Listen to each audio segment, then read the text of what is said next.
listening to A to the K. A to the K. A to the K. A to the K.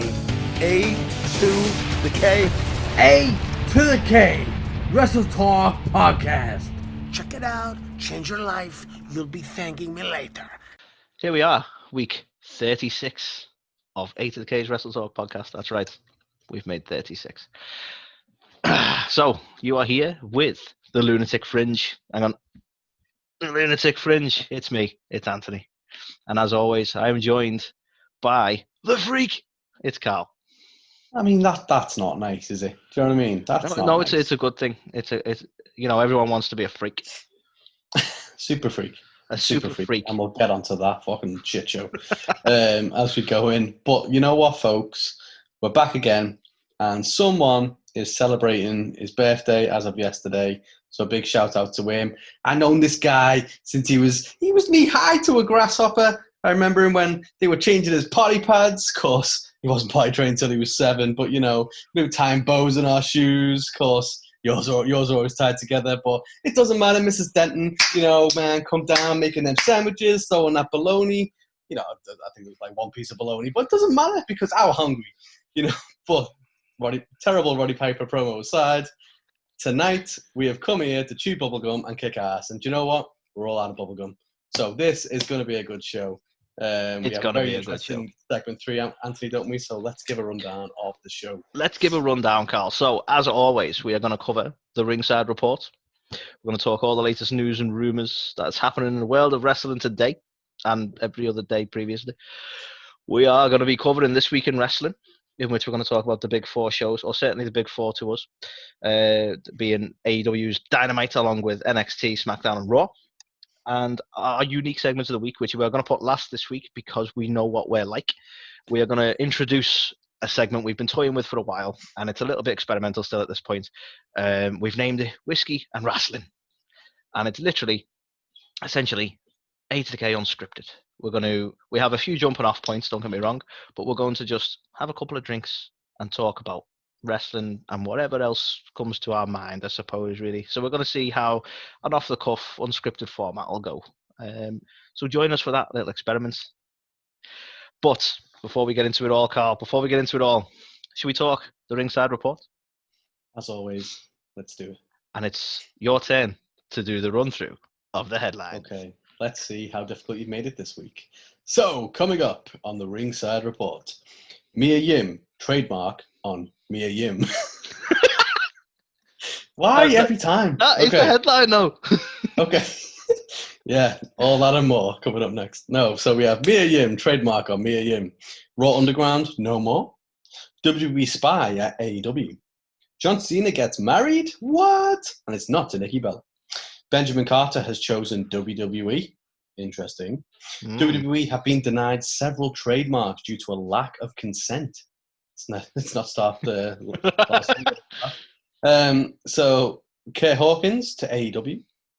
Retribution heading to a Bray Wyatt feud? We hope not. Shane Helms confirms his WWE status. Sonya Deville Stalker case update. And lastly, Marty Jannetty kills a guy. All this and more coming up right now. I love it. So, the first one, Carl. And it's led to something I didn't really realise, right? So, WWE like to trademark a lot of things, as we all know. And what the popular thing to do is to give a wrestler a name or use a fake name for said wrestler and trademark said fake name. But what I didn't realize, and this is where it becomes interesting, is Mia Yim has used that name before WWE, right? And because of that, WWE, when they trademarked her name, the name Mia Yim, which obviously isn't her real name, had to get consent from Mia. Now, WWE's trademark was due to run out. Let me see if I've got the date on there. Well, they were sent a letter by the US PTO on the 11th of June about the lack of consent and how essentially come December they will withdraw the trademark if that consent isn't gained. And the first news headline, I suppose, is the fact that it looks as though, as of the 8th of October, Mia Yim is filing for the trademark on her own name. rather than providing the consent to WWE. So, firstly, the bit of interest for me is the fact that if it's a name that WWE haven't wholly created, it would seem anyway, that the consent has to be gained from that wrestler. And normally WWE can strong arm them into that, but I think I understand the approach in this sense because Mia Yim is now going by the name Reckoning because fuck, why not? So it looks as though that trademark is going to run out for WWE, and Mia Yim's going to pick it up and just sort of keep it there if she ever needs it, which is an interesting approach. And I've got to wonder whether WWE are going to be happy with that decision. And in actual fact, she's not the only one doing it, but we'll talk about that a little bit further in the news. But yeah, what do you make of this interesting one? I mean, the fact that she's had it before WWE, does kind of lead you to think maybe they don't own that. But, WWE do like to, own people's real names as well. So, well, yeah. I mean, you can never really guess, can you? You never really understand their side of the story. But, fair play to her. Apparently, though, this is some of the thing of like, this is where the consent elements come in because she can prove that she had and used that name predating WWE. Part of her trademark, actually, she's able to provide screenshots and other evidence of her work, which was, I believe, going back to 2009, which was obviously outside of WWE at that point for her. So she can provide plenty of proof that she has gone by that name, and that is her sort of intellectual property, I suppose. But I guess that's why the consent's needed, because she's come along and gone, like WWE, gone, we're going to offer you this nice big fat contract, but part of that is you need to sign that name over to us. You need to consent to that, us taking that trademark on, which from a business point of view is useful. But when we know that, like, at the end of the day, that name's never going to be used for anyone else, they're only taking it away from that person. So that if basically they're saying, if you ever leave, we want to be able to fuck you over as much as we can. So can we have your name? And for some reason, when you're offered contracts that are worth hundreds of thousands, you go, yeah, okay. I mean, this is true typically. So yeah, I mean, genuinely, WWE, you can have my name if you want it. Yeah, write me a big fat check. I'll sign the consent. I don't care. Pay me like a tenner, and you can have my name. Yeah, we'll happily put a little WWE logo at the bottom over here. Hang on, about there, if you want. Just over this guy's face. Carl practicing his pointing. There you go. See, I'm trying something new, guys, because in Zoom normally I'm just looking at Anthony's beautiful face, and now I'm trying to see this side by side thing, how it works, trying to get used to me pointing. Notoriously, if anyone listens to it regularly, you'll know, or watches it regularly, sorry, you'll know I keep getting it wrong because the camera's the other way around. Yes. Anyway, slight tangent aside. It's like an episode of Saturday Night Fever up in this bitch. Tell you. just wherever the fuck he wants to go. So, very slight tangent aside there, Carl. The likelihood is that Mia Yim is going to end up owning the trademark to her own name, which is nice, isn't it? It's always nice when you can own your own name.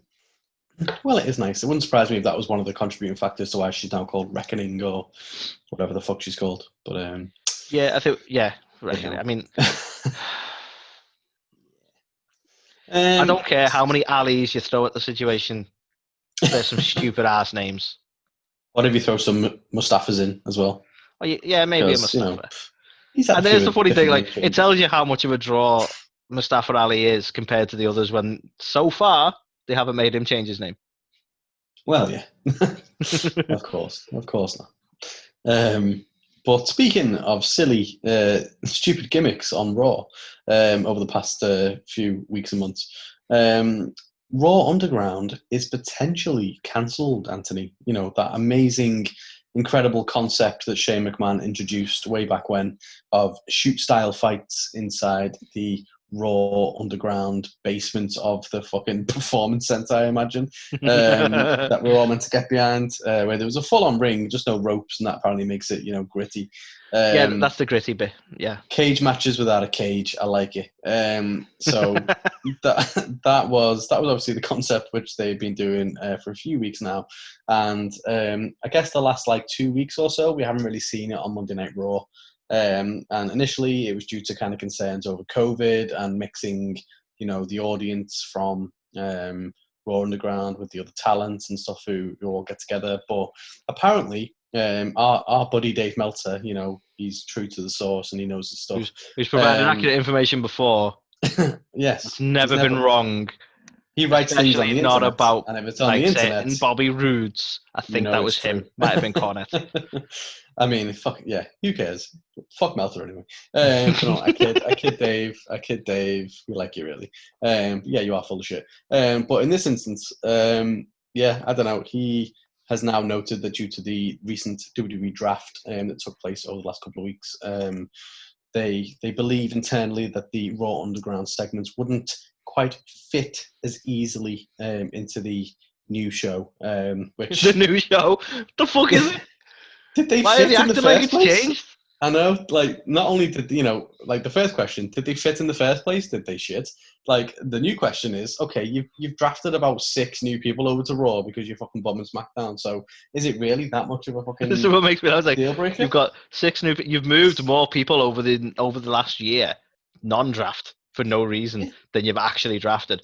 And then all you ever did with Raw Underground was randomly cut to Shane outside the door anyway. Yeah, How exactly. difficult is it to work that into the new show? Just admit it was shit and move on. Realistically, the whole show within the underground setting was just Shane going, oh my god. Rumor has it he was actually filmed all them in one sitting and then went home. That would not surprise me at all. They just superimposed him just going, oh, he's dancing. Oh, he's dancing. See, guys, this is why you have to watch on YouTube as well. Like, we love the fact that you tune in on, Spotify, on Apple Podcasts, Google Podcasts. That mystery one that we just don't know what it is because Anchor likes to report it as other. Yeah. Other. Other is my favorite podcast platform. Guys, if you also are listening on Other, then yeah, you rock. But yeah, so just little touches like that, getting to see me do the Shane and Mac dance. That's what you're missing out on. Is all I'm saying. It's true. It is. We don't hold grudges as long as you're listening, as long as you're enjoying. That's all we care about. Oh, it's true. Unfortunately, or fortunately, shall we say, Raw Underground. Yeah, no one was listening, no one was watching, no one was enjoying. So now they're fucking off. So you know what bugs me more about this? The culmination of Raw Underground, the whole purpose of it now looks as though it was just a mechanism to make Braun Strowman look strong. Well, initially I was he beat Dabba-Kato up so much. He slammed him so hard, the whole of Raw Underground shut down. Yeah. Well, I mean, yeah, basically. He buried an entire division. I don't know what you want to call it. I thought initially it was like a vehicle to get Dabba-Kato over, and I was like, okay. Nope. And then that got squashed literally, and then I was like, okay, so is the true outcome of Raw Underground used as a vehicle to split up Peyton Royce and Billy Kay? And if so, even that didn't work. So who the fuck knows? Unsuccessfully done a lot of things. Raw Underground, it does. I don't get if there had been some sort of aim story wise and it didn't work out, I'd be okay with it. But literally, they built Dabba-Kato up over a few weeks. To be fair, he didn't really do a lot. He just kind of stood there. But whatever. And I genuinely, if he'd have got the win over Braun, that would have been a real big factor for him going into the main roster, as it were. But no, NXT are on equal footing. They're not going to be part of the draft, and we don't care about them, but they're on equal footing. But yeah, he was going to go to the main roster, and he was going to be a star. And it's actually now we're just going to feed him to Braun. Because we want Braun to be a big thing. Sorry, come on. You know this. I said, Anthony, WWE can't push new stars. You know this. They can't they don't know how to do. But the thing is, Braun is kind of a new star, and even that is okay, Braun. The booking you strong, from on paper, right? The Braun identity. Sorry. Nice. That's a shirt waiting to happen, surely. But they're booking him strong. They're booking him in a lot of strong positions on paper and going, well, look, you're in main events. You've held the top title of the company. You've done all sorts. But they really don't know what they want to do with him. They sent him over to Raw because he was upset. And then he had a few weeks on Raw beating people up. And then now he's back on SmackDown this week. And it's you just want him to carry on looking strong, but you genuinely don't know what you want to do with the man, do you? They don't. They really don't. What's the point? He's kind of moved away from this monster gimmick as well to just this guy who hunts and wears camo pants. That's his gimmick now. But, to be honest, he just looks like he wants to be a Hardy Boy the way he's dressed. Got the I little, mean, of the little undercut Hardys, and not everything as well. not that detective novel series that they have. I Now mean, that is a gimmick I can get behind.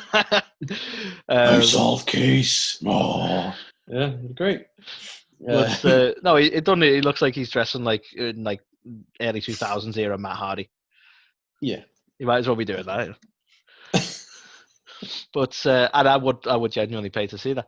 But it's another case of like, how do you have 7 hours worth of TV a week, and that is just the 3 shows that are broadcast. There's loads of network television as well. How do you have WWE Network? I mean, how do you have 7 hours worth of TV and not actually have enough time to build any decent story up for Braun? Do you know what I just realised? It's even worse than that, because if you still believe in 205 Live, it's worse. Like that still exists, and I know it's not one that we cover because hours, We days, don't. lives. To be But honest, sadly, it's like covering main events. Not going to yeah, happen. it's not going to happen. It would be like talking about Sunday Night Heat, whatever they called it back in the day. That was it. The point, man. Oh yeah, you know what? Sunday Night Heat gets a bad rap. Carl. Right, no, we're not going to do this now. We'll talk about this later. We Let's have a move on. segment for this. Put This is it what on we're the like. notes. So, is there potential spies at AEW, Anthony? Can you tell us more?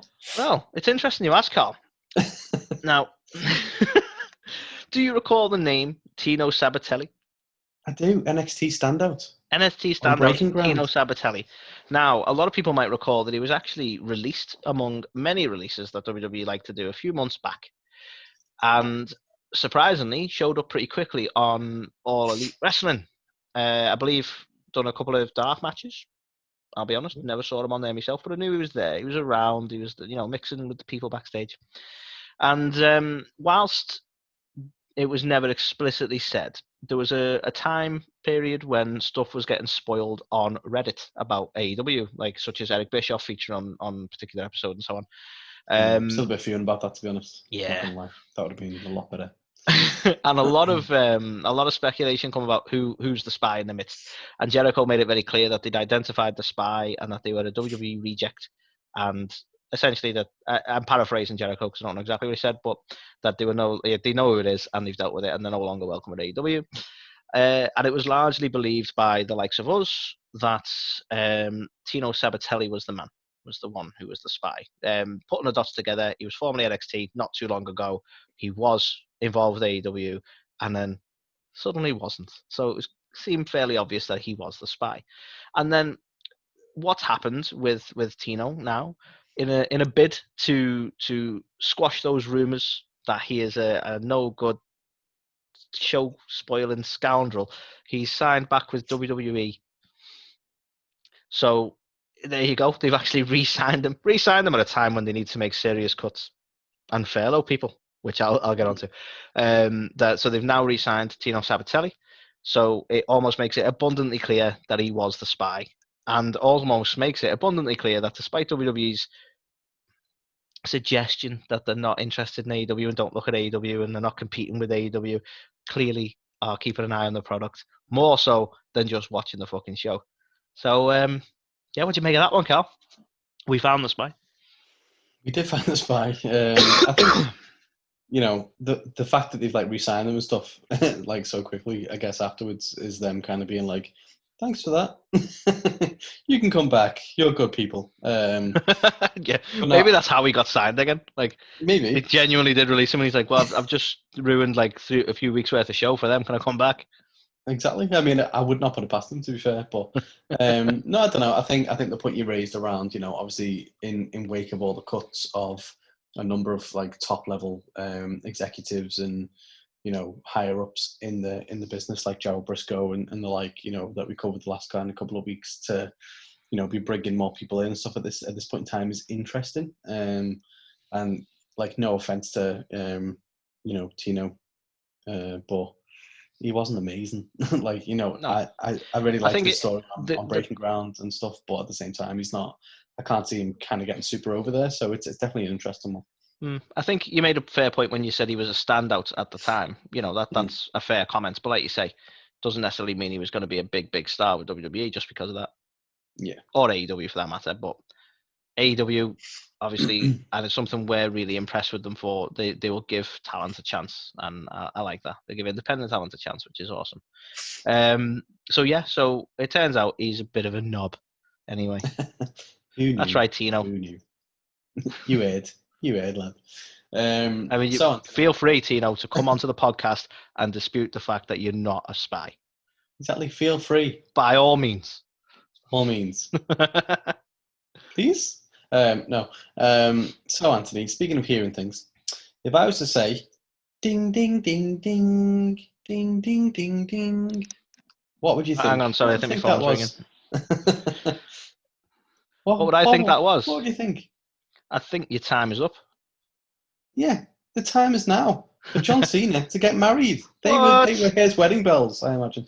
But yeah, so we have found out that John Cena is now married. He's posed with his new wife. Here's the thing, though. Like, license. this is the saying he got married, but I've not seen any proof yet. I've not seen any photographs.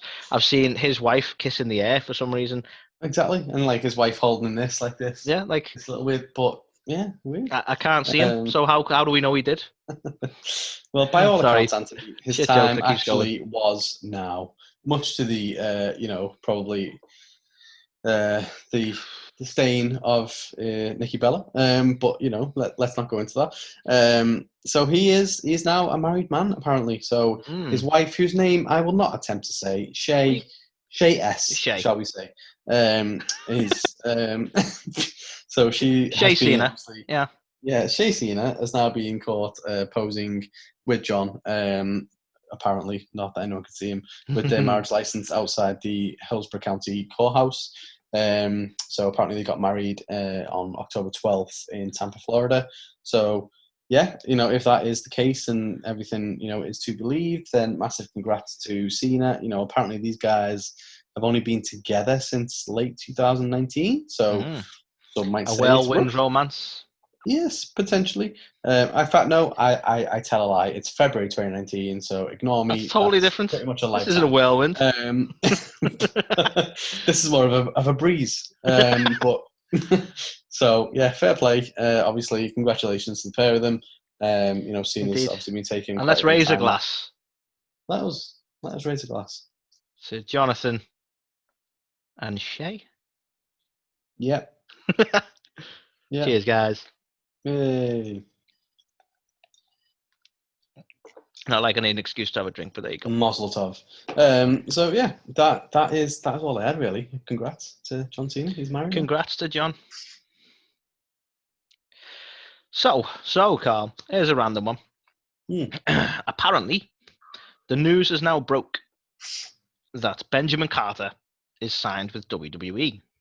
We speculated on this last week that he was a hot free agent. Didn't mean it to sound like he's hot. Hot free agent. Whatever you want to call it. Hottest star on the indie. I don't know. Right. He's a free agent. And everybody wants a piece of Ben. Right. Yeah. And there was speculation from our side as to whether it was going to be WWE or whether it was going to be AEW, with cases for both, obviously, with him being trained by Seth Rollins and the like. But he's obviously had a couple of matches on AEW. So, in a strange way of this being confirmed, and you could probably still say there's some speculation around it, Miro is the one who's broke the news on his Twitch channel by referring to the fact that he had gone to the dark side. So this is what it's sort of come to. According to, I think Meltzer is sort of on the back of that gone, yeah, he's made the decision to sign with WWE. On the back of having some secondhand information from Miro, it's a definite thing with Meltzer now. So there you go. But it makes a lot of sense. I mean, he was trained by Seth Rollins. He'll probably get a bigger paycheck from WWE just so that they could make a point of getting him, because he is one of the more desirable free agents at the moment. So yeah, it seems we've lost him to WWE. So sign over your name, Ben. You bid the company now. Yeah, I mean, what is he, Ben Carter? Is that the name? So I imagine there was some sort of angle with, EC3 and Dixie Carter at some point that comes into prevalence. He's just another Carter, and maybe he's BC4. I love it. Yeah, and he's going to be joining Retribution. Oh yeah, why not? He'll be It lends itself perfectly to the angle. He's like, I'm going to bring WWE out from the inside because I hate you really. So I've joined WWE to ruin WWE, and I'm going to join these guys, or that kind of stuff. exactly. And then I'm going to be included in the draft because that's exactly what they're going to do with a group of people. I'm digressing again. Sorry. Ben Carter signed with WWE. Is that Ben Carter? No, it's Ice Pick. Yeah, he's the latest member of Retribution. Okay. Love it. So yeah, interesting choice, I would say, by Ben Carter. Indeed. But fair play to him. It's one of that. It must be an agonising choice because you've got to decide between paycheck or freedom, haven't you? Yeah, that's the bottom line of it. You know what I mean? At the same time as well, I can see him showing up in NXT UK. He's obviously from Jersey. He's local. Everything going on in the world today. Maybe he's just going to sign with WWE and go there. He's not doesn't use his social media all too much though. That's the only thing. I know, right? I messaged the guy and was like, fucking answer me. He didn't, but it's all good, Ben. Jersey boys, man. Nice pick, yeah. Woohoo.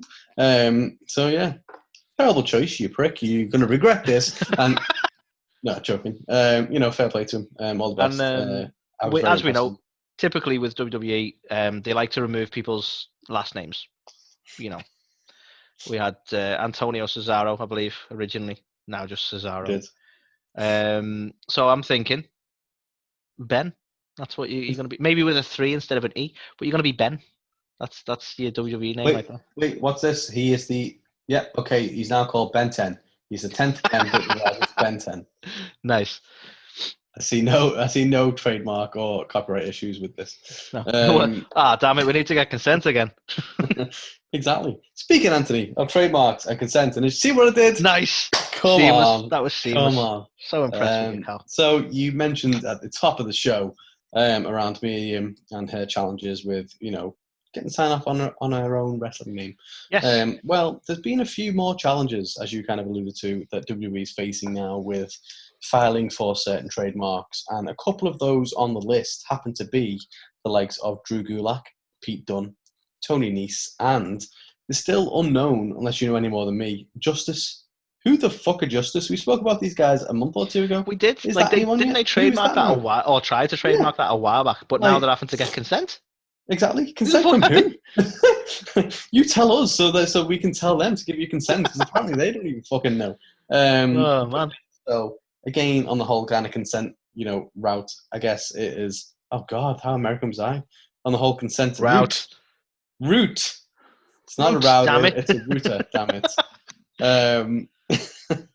I just had a proper Bobby the Brain Heenan flashback. Then it's not a skirt, it's a kilt. Again, sticking with Roddy Piper, legend. But anyway, so yeah, I think it's interesting that the names mentioned. Obviously, Drew Gulak had that kind of will he won't he resign kind of thing a while ago. He was a free agent for a bit. He did resign, and yet still hasn't consented to them trademarking his name. So yeah, I mean, he's got him by the Gulaks, hasn't he? Is that his name in real life? Is it? I'm curious on because I know Pete Dunne is a good example, because I know Pete Dunne was Pete Dunne before Pete Dunne was WWE. Yeah. So that one straight away seems like a similar situation to the Mia Yim thing. So maybe Gulak, because it wasn't in Ring of Honor and that for a while. Maybe he was Drew Gulak then as well. Maybe it is his real name. Who knows? It is, apparently, according to Wikipedia. There you go. See, and Wikipedia, is total fact-based website, so we're going to stick with that. 100%. Wait, no, hang on, I've just checked again. His name is actually Cunt. Wait. Last edit, Anthony. Sorry. But yeah, so chances are they're like the other one as well. Like Justice, who's that? It sounds like a fucking Retribution member, doesn't it? It was probably what the fucking what's her face was going to be called before they Martinez. Yeah, it was probably her. Let's be honest. Oh, it's going to be Ali. Imagine that. Here for one thing. Justice. Like, oh shit, I forgot my glove again. But yeah, so WWE are having trouble gaining consent from people. Should always get consent, WWE. Come on. You should. Have you not learned from laws? Anyway, next question. Swerve. Right. It's me, isn't it? I'm the next one. This isn't. This will be a nice quick one, Carl. So, we all remember Kurt Hawkins, or as he likes to call himself now. What does he like to call himself now? Brian Myers. Am I saying that right? Brian Myers. Wrestling figure dude. Wrestling figure dude. Anyway, so they were doing a bit of a Q&A, and there was some alluding back to, and I didn't know this, but Myers and Archer were a tag team at one point back in the day. Archer? Oh shit, yeah, they were. Yeah. The old ECW. So they obviously made some reference to, I believe it actually came out through a tweet, and Archer was saying, essentially, in wrestling, you never say never, suggesting that maybe they could be a tag team at some point in the future. And this led Brian Myers to actually participate and tweet, at Tony Khan knows where to find me. So purely speculative piece, but it seems he is definitely open to working with AEW. There's a bit of banter back and forth with Archer, and he's obviously quite happy to tag Tony Khan in. So could we see Brian Myers rock up on AEW, and could we see a reunion of that tag team I did not know existed until today? Maybe, and I'm sure the fans who all did not know anything either will be clamoring for that. Definitely, presumably this was before he was the Murder Hawk Monster. Yeah, this was when he was the tag team wrestler. Didn't have quite the same ring to it. But yeah, I don't know. I can't see this happening, to be honest. I don't think Lance is ever going to go back to tag team. I don't think that you might see Brian Myers in AEW at some point, but yeah, I think Lance is too much on the singles route. I mean, he's definitely heading for some sort of title. Whether he actually is the next one to take the big title, or whether he goes for TNT at some point, there's no way he's going to go to tag team action. I mean, they've got a wealth of tag teams in AEW, so it'd be a kind of a daft move anyway. How funny would it be after everything that's happened for them not to pick Ryder and to pick fucking Brian Myers? I know, right? Check your bingo cards 2020, guys. If this happens, then yeah, wow. It's a shame their tag team never had a name, did it? Ryder and Hawkins. It was just Ryder and Hawkins. Well, weren't they called the Major Brothers? Were they? I always want to make that up. Whenever I saw them on the main roster, because you never saw them much, they just kept getting called Ryder and Hawkins, from what I gather. No, Major Brothers. See, I know some things sometimes. So yeah, not that they would, but they could rock up as the Minor Brothers. I would love that. WWE was the major leagues. We're in AEW now. That's the minor leagues, and so we're the Minor Brothers. And then Tony Khan just losing his shit, and Cody coming out just like fucking spatting them. It'd be great. I'm trying to think of what other ways they could reference to that tag team name. Like, they could be like the Elite Brothers. Anyway, so that is that. There's not a lot to it, but this little back and forth on Twitter would suggest there may be some possibility of seeing the infamous. Is he infamous? Probably. Brian Myers on AEW. Well, Anthony, speaking of the Twitter. The Twitters. So, our favourite tweeter, TBar, who I'm pretty sure by this point the T stands for Twitter, he's gone back to social media again, and he's kicking off. It's the only place he's over, because he's fucking shit on TV. Exactly, right? But he's been going on to the tweets and the twits, and he's fuming. He's saying, no WWE superstar is safe. You're all dead. To which... Unless you're on SmackDown, because you've been drafted now, Retribution. Well, exactly. Because, you're company guys now. But yeah, to which, after a bit of coercion, apparently, from a few fans who tagged him in this, Bray Wyatt has come back and said, I'm already dead. So... I mean, a couple of points here. Like, I don't think even in Bray's character he's dead, but okay. To be honest, that sounded rather emo, to be honest. Yeah, I'm already dead, guys. Emotionally. But yeah, kids, don't. I feel like I have to say every show now, don't fucking do it. Stupid. Seek help. I feel like we need to put some numbers, like, maybe to call, but don't. It's fine. It's going to be okay. But yeah, so Bray Wyatt replied, I'm already dead. To which TBar replied to The Fiend with a photo of Alexa Bliss. And the question, is she Like, oh, you know that GIF with the guy, and it's like it's this little looping GIF, and it's like, whoa, and it goes around. It's like that. That is the appropriate response to this. But then it doesn't stop there. Alexa Bliss then answered the question for Bray. She wrote, "Dare to find out? Let him in." I'm like, this is fucking actually pretty good, to be fair. Why doesn't it happen on the show? Like, why is all the best things? Things that happen organically are not liked by WWE. Unless Vince has got total and utter control, he is not happy with these things. So he'll not be. I genuinely, if anything could elevate Retribution to something reputable, it would be the inclusion of Ali and a feud with the Fiend. Unless they go full John Cena with it, and the Fiend just ruins all of Retribution in one fucking pay-per-view. Do you think that's their final form? Retribution becomes reputation. Like once they finally become reputable, like that's it. Reputation done. I think at some point in the next 10 years, I'll call it 10 years because I think WWE are probably going to string it out that long. We're going to have corporate TBar. Oh, okay. I like it. And he's going to become a company man. Yeah. Because Retribution wouldn't do that. That's so out of character. Yeah, that's how horrible. It's just stupid. It's so fucking stupid. It is very stupid. But, I mean, at the same time, like, Retribution are not over. They are painful to watch. They are. But they're fun to watch on Twitter. What the hell? Well, exactly. Like, you know, that whole little exchange that happened there and, like, Bray and Alexa getting in on it together and stuff like that was is great. It's great to see. So will we see it on the show? This fair that adds to the whole geek thing we've been saying for a long time. They're really great with technology. They can mess with all the video editing. They can mess with all the pyrotechnics and all that. They're now apparently keyboard warriors because they don't say much with it in the ring, but you give them a fucking keyboard and they're all mouth. Like, it just fair that adds to this whole group of nerds thing that we've been saying since day fucking one. Yeah. Unreal. Anyway, speaking of nerd, that's mean.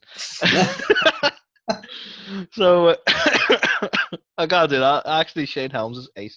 So the next one is about Shane Helms, who has confirmed he had. I didn't realize he was still working for WWE, to be honest, when the releases came about. But obviously, in some sort of backstage capacity, he was working for WWE. Now he was on the Wrestling Inc.'s podcast. Because apparently he does participate in people's podcasts, as it turns out. Shane. Anyway, I'm joking, by the way. I'm not really bothered or bitter. Anyway, so he spoke to some fucking loser on some other show about his current status with WWE. And it turns out he was, at the time, furloughed due to the whole COVID situation.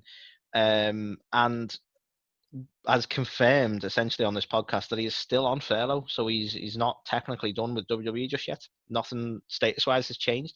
He is not working for them at the moment, but the contract is still there, and the possibility of return is still there when the situation betters itself, I suppose.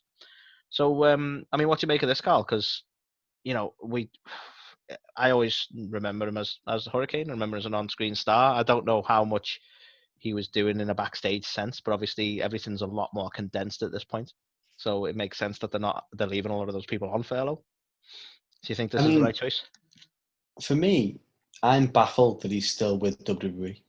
Like, if you think about it, he's got Matt Hardy, he's got, you know, a lot of the guys from WCW and stuff who supported him back in the day over now in AEW. So when I heard of the furlough stuff, I thought it was just a matter of time before we saw him in AEW as a road agent, or you know someone behind the scenes helping out in, you know, putting the matches together and stuff. But you know, surprising, like, you know, he's definitely not a talent that you want to let go, because he is, you know, he has done some great stuff. Like, people think of Shane Helms or Gregory Helms, the Hurricane, whatever, you know, fucking thing you want to know him as. Like, you think of him as like this like comedy character who was a cruiserweight and wasn't really that big in the business. But he, like, if you think back to, I think it was like 2002 time, something like that, The Rock went out of his way and said, this guy is going to be a star, I want to work with the Hurricane. And the stuff they did together in that program was fucking phenomenal. And you know, he's definitely one of the good guys in the business, and one of the better, you know, workers in the business and stuff as well. So I think, you know, WWE have definitely got their hands on someone who is very knowledgeable, very good in the business, and they would be fools to let him go. So, you know, it's crazy that he's on furlough at the minute, And if they don't renew him, then absolutely he will be gobbled up by AEW, because why would you not want him? He's obviously, best mates with obviously Matt and Jeff, so you can kind of see why he's still with WWE, because Jeff's there. But, I feel like eventually, he could quite easily move down to AEW if they want him. So, yeah, interesting one. Certainly is. So, yeah, I mean, seeing him be believing. Hopefully, like you say, it would make absolute sense to keep him. Like he is a definite attribute to the business. But WWE have made some shocking choices in the past, so you just don't know. I mean, ultimately they let Mike Rotunda go. Yeah. So you wonder sometimes what their mentality is. But I sincerely hope it, like from his point of view, if he wants to still work for WWE, then I sincerely hope that it does carry on that way.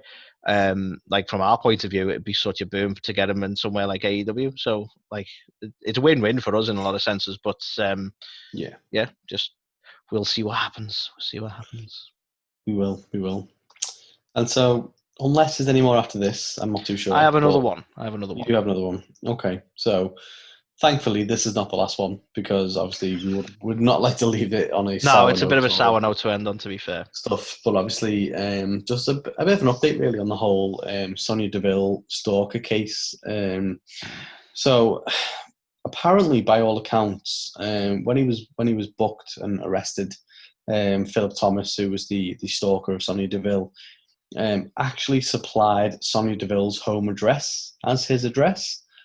Obviously, we know he's been kind of charged now with aggravated stalking, armed burglary, armed kidnapping. I think some intent was in there as well, wasn't it? Yeah, there was a few pieces of intent based on the fucking contents of what he had in his bag and stuff like that. Yeah. But all in all, terrible, horrible human being. But it's now been kind of, we've learned now that he's had his mail been going to Deville's home, so he's used it in a few different places, and obviously when he got charged as well. So he's used Sonya Deville's home address as his address on a lot of mail now. Just I don't know, just you wonder what's going on in the mind of that man. Such a strange stance to take, such a strange thing to do.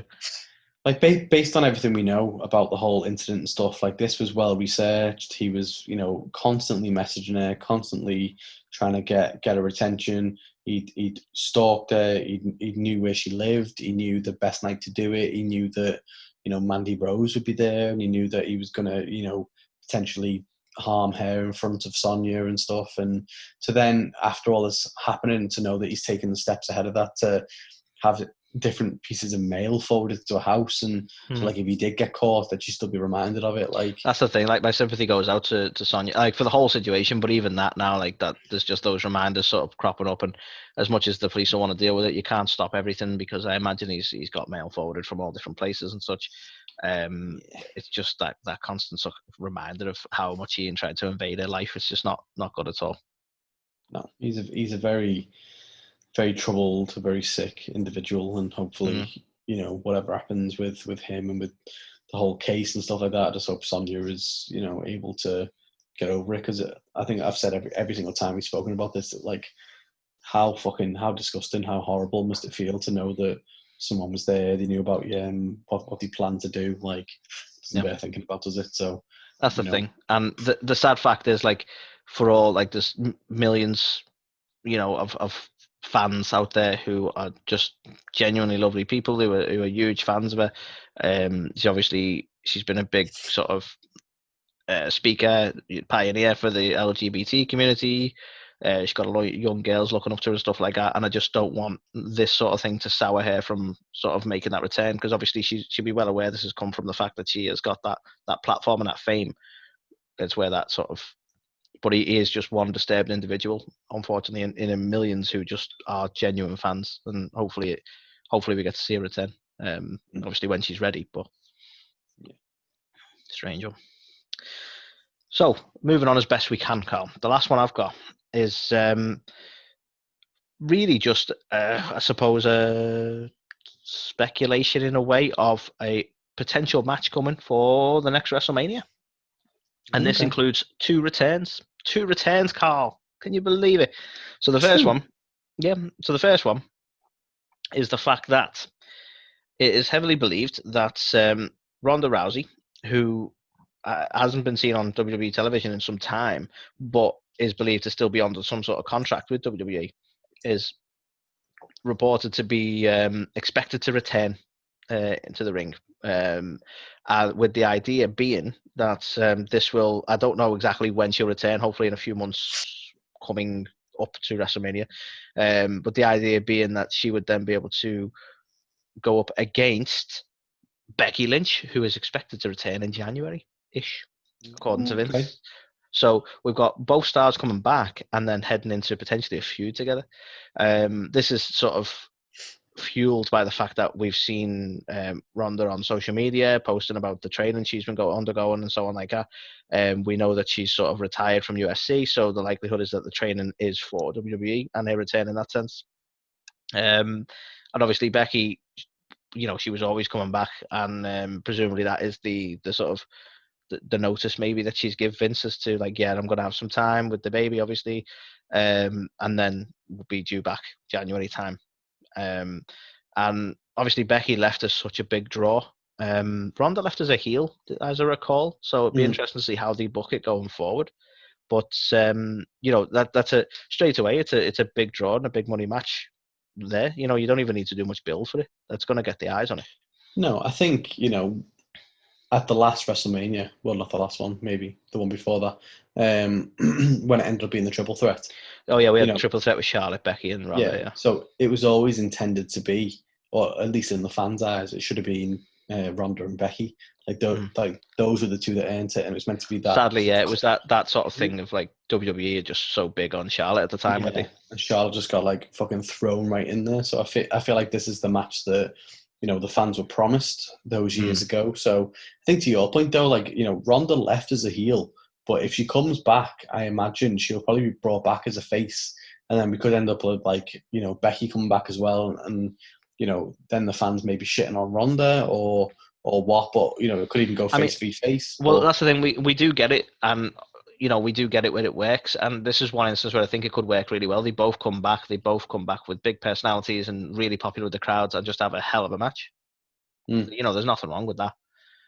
So you never know. We could see face. I mean, there's a lot of speculation at times as to whether Ronda was truly soured by WWE because of how horrible the fans can get.